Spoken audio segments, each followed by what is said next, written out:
Israel was always a dangerous country, not only to the surrounding areas and the Palestinians, but to the Jews.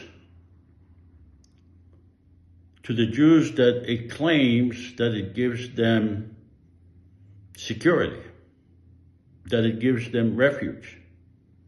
We used to think that Israel is a peaceful country, that the Palestinians and the Arab are just annoyed by it and wants to harm it.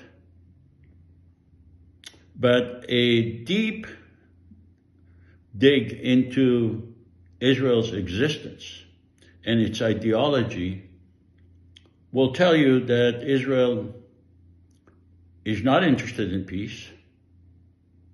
It is interested in constant violence because the violence is part of its identity.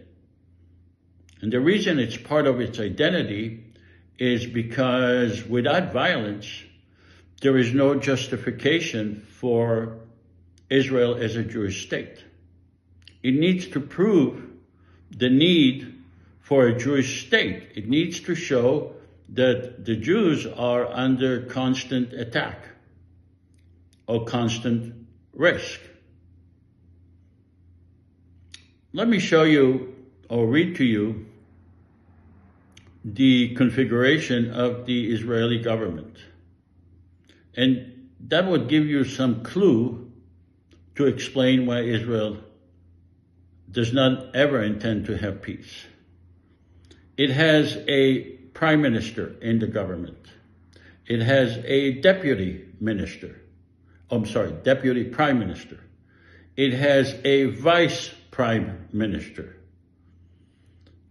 It has a defense minister.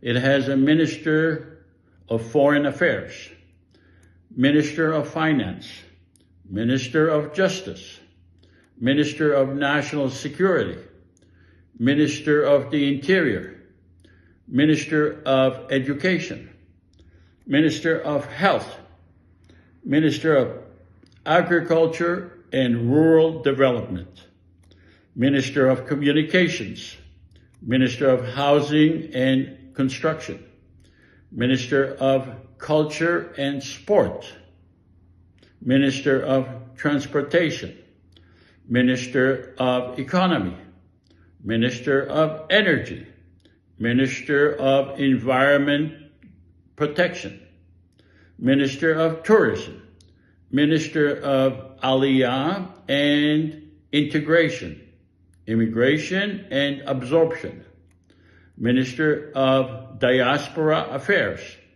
ministry of science, technology, and innovation, minister for the development of the Negev and the Galilee.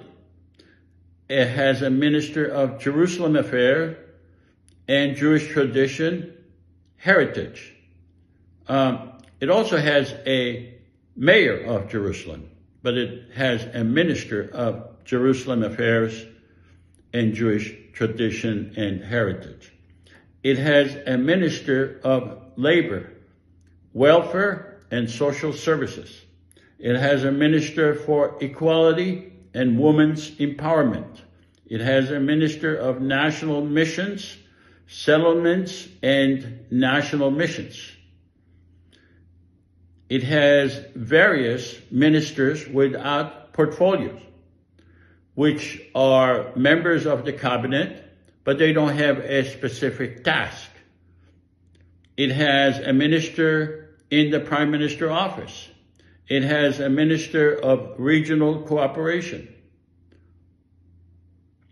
With the exception of minister for hot water and cold water, and with the exception of minister for peace, Israel has a minister for everything under the sun.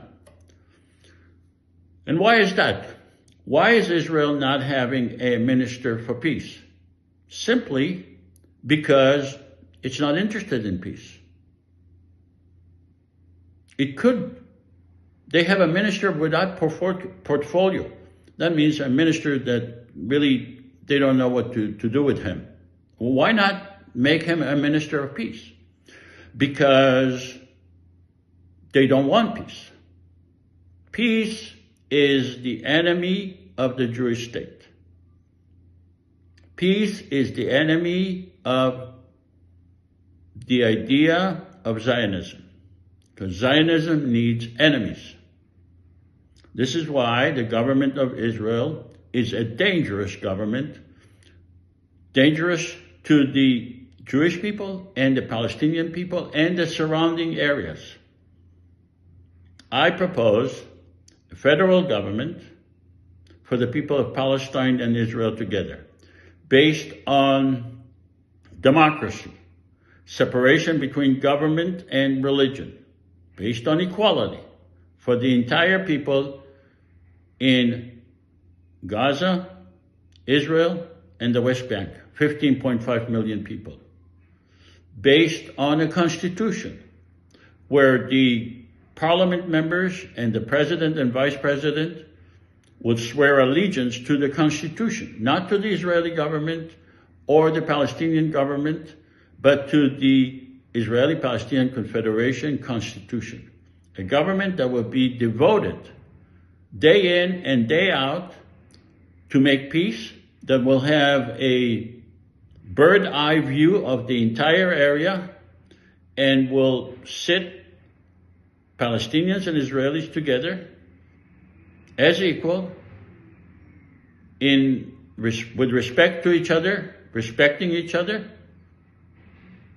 and dealing with the issues that are facing the Jewish people and the Palestinian people, to give them what they need, not what Israeli government needs, but what they truly need, which is peace and security. Thank you.